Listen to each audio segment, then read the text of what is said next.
One of the most fulfilling parts of my job as a teacher is when I can see that my students are learning to take the initiative and take control of their own learning.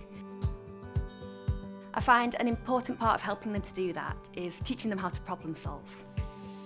The problem that I have to solve is how I can help encourage and reinforce that learning alongside actually teaching them the subject matter.